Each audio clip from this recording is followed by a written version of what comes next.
प्रधानमंत्री आए थे उत्तर प्रदेश में विधानसभा चुनाव में और उन्होंने वादा किया था उत्तर प्रदेश की जनता को, उत्तर प्रदेश के लोगों को कि वो आवारा मवेशियों की समस्या से किसानों को हल दिलाएंगे, निजात दिलाएंगे।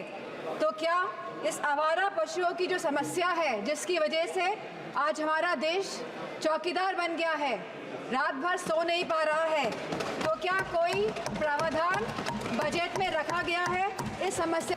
माननीय डिम्पल यादव जी। सभापति महोदय, आपने मुझे बजट में बोलने का मौका दिया, मैं आपको धन्यवाद देना चाहती हूँ। हमारा देश किसान प्रधान और कृषि प्रधान देश है। अगर हमारे किसान और युवाओं का भविष्य सुनिश्चित नहीं कर पा रहे हैं हम, तो मैं समझती हूँ कहीं ना कहीं हम सब अपने फ़र्ज से डगमगा रहे हैं। जहाँ वित्त मंत्री ने 9 प्राथमिकताओं की बात करी और कृषि को जहाँ पहला स्थान दिया गया, वही मैं वित्त मंत्री से पूछना चाहती हूँ कि कृषि ग्रामीण अर्थव्यवस्था की वृद्धि दर क्या है? जहाँ यह कहा गया था कि 2024 तक आप किसान की आय दुगनी कर देंगे, 22 तक किसान की आय दुगनी कर देंगे, और जहां एमएसपी का वादा किया गया था, तो मैं पूछना चाहूँगी कृषि मंत्री से कि आज एग्रीकल्चरल इंफ्रास्ट्रक्चर में कितना बजट या सरकार द्वारा दिया जा रहा है? यूपी को इस बजट के तहत क्या मिला है? क्या एक भी मंडी पिछले 10 सालों में उत्तर प्रदेश में बनी है? और अगर किसान की ज़रूरतमंद जैसी चीज़ों पर क्या यह सरकार ने कोई भी जीएसटी माफ़ करी है, या खाद में सब्सिडी देने में सरकार कायम रह पाई है? और जहां खुद प्रधानमंत्री आए थे उत्तर प्रदेश में विधानसभा चुनाव में और उन्होंने वादा किया था उत्तर प्रदेश की जनता को, उत्तर प्रदेश के लोगों को कि वो आवारा मवेशियों की समस्या से किसानों को हल दिलाएंगे, निजात दिलाएंगे। तो क्या इस आवारा पशुओं की जो समस्या है, जिसकी वजह से आज हमारा देश चौकीदार बन गया है, रात भर सो नहीं पा रहा है, तो क्या कोई प्रावधान बजट में रखा गया है इस समस्या को लेके? इसी के साथ जहाँ किसान आंदोलन में लगभग 700 किसानों ने अपनी जान गंवाई, जहाँ उत्तर प्रदेश में भी लखीमपुर खीरी में जहाँ किसानों को रौंदा गया मंत्री जी के बेटों द्वारा, हम पूछना चाहते हैं इस सरकार से कि जहाँ जो 2014 से 22 तक लगभग 1 लाख किसानों ने आत्महत्या की है, तो हम वित्त मंत्री से पूछना चाहते हैं कि प्रधानमंत्री फसल बीमा योजना के तहत कुल किसान लाभ कितना मिला है, और कहीं इसमें गिरावट आई है तो कितनी गिरावट आई है? यह सरकार लगातार 1 दशक से किसानों की अवहेलना कर रही है। गांव की अर्थव्यवस्था पूरी तरह चरमरा गई है और इसकी एक बड़ी वजह महंगाई है। और जहां मनरेगा में इस सरकार ने 89,000 करोड़ का बजट दिया है, तो हमारी मांग है कि कम से कम 100 दिन की वेजेस मनरेगा के तहत लोगों को सुनिश्चित करी जाए और लगभग 20% मनरेगा का बजट बढ़ाया जाए।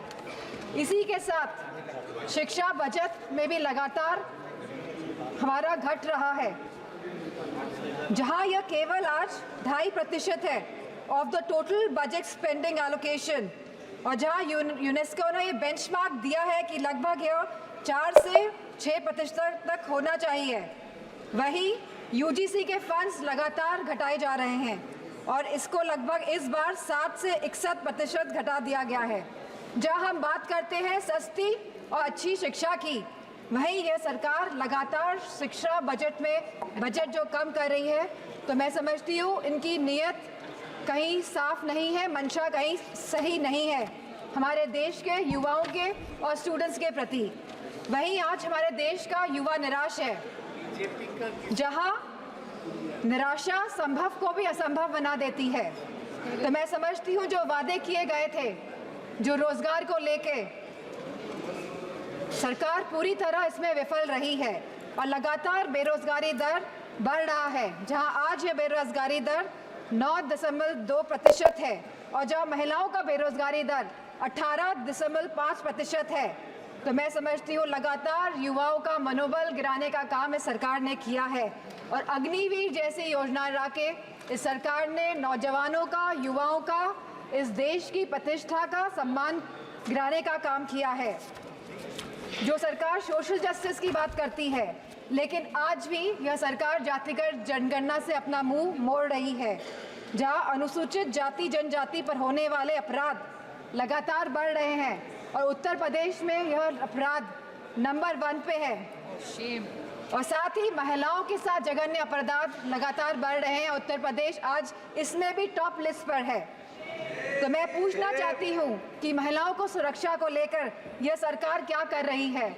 और जहां उत्तर प्रदेश में समाजवादी पार्टी की सरकार ने 1090 जैसी सेवाएं चलाकर हमने अपनी माताओं, बहनों, बेटियों को सम्मान दिलाने का, उनका हक दिलाने का काम किया था, तो इस बजट में क्या प्रावधान रखा गया है महिलाओं की सुरक्षा को लेकर। वहीं आज अगर स्वास्थ्य की बात करें तो लगभग 1.9% ऑफ जीडीपी आज का खर्चा ये बजट दे रही है स्वास्थ्य के लिए। स्पीकर महोदय, there is no focus agenda for the healthcare of the country. Irrespective of the fact we are speaking about India being the 5th largest economy and moving towards the 3rd largest economy.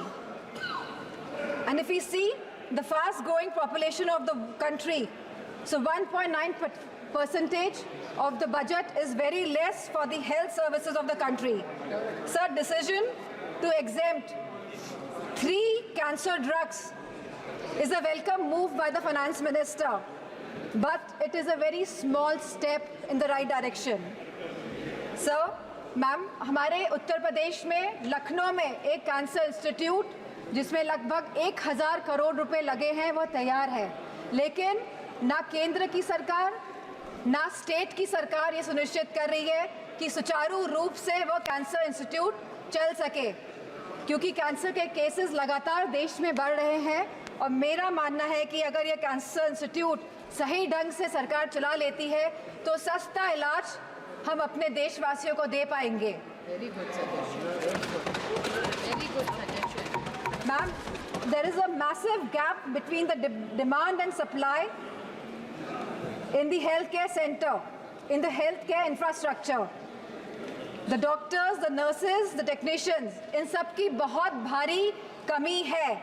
और जो बड़े बड़े वादे कर रहे हैं और जो बड़ी बड़ी बातें कर रहे हैं कि हमने बहुत बड़े बड़े एम्स बना लिए हैं, मेडिकल कॉलेजेस बना लिए हैं, लेकिन 100% तरीके से कोई भी मेडिकल कॉलेज या एम्स सुचारू रूप से प्रदेश में नहीं चल पा रहे हैं, क्योंकि भारी डॉक्टर्स की कमी है, नर्सेस की कमी है, टेक्नीशियंस की कमी है। इसी के साथ जो टीचिंग फैकल्टी में भी भारी टीचर्स की कमी है। सर, जो सरकार कुपोषण के बारे में बात कर रही थी, जो भारत को अनीमिया मुक्त बनाने के बारे में बात कर रही थी, तो मैं उनसे कहना चाहूँगी कि आप सभी अपने वादों में विफल हुए हैं। आपने जो वादे करे थे लोगों को, आपने सारे वादे जनता के साथ वो वादों को तोड़ने का काम किया है। सर, जहां आप जीडीपी की बात करते हैं, जहां आप 3rd इकोनॉमी की बात करते हैं कि हमारा देश तीसरी बड़ी इकोनॉमी बनने जा रहा है, लेकिन वही हमें बात करनी है पर कैपिटा इनकम की, स्टैंडर्ड ऑफ लिविंग की बात करनी है, हमको महंगाई बांधने की बात करनी है, हमको इलाज मुफ्त और सस्ता दिलाने की बात करनी है। और जो कैपिटल एक्सपेंडिचर की आप बात कर रहे हैं, तो मैं समझती हूँ इसमें भी समय सीमा तय होनी चाहिए कि इंफ्रास्ट्रक्चर के जो भी प्रोजेक्ट्स बन रहे हैं उनकी समय सीमा निर्धारित हो, क्योंकि यह टैक्स का मनी है, ये जनता का पैसा है। धन्यवाद माननीय सदस्य। Ma'am, 2 minutes I will take ma'am. यह जनता का पैसा है और इसे सही ढंग से इस्तेमाल करने के लिए हम सब प्रतिबद्ध हैं। सर, इसी के साथ मैं कहना चाहूँगी कि reformative and revolutionary changes can come in the country even after 11 years, but the dedication and concentration is required from the government.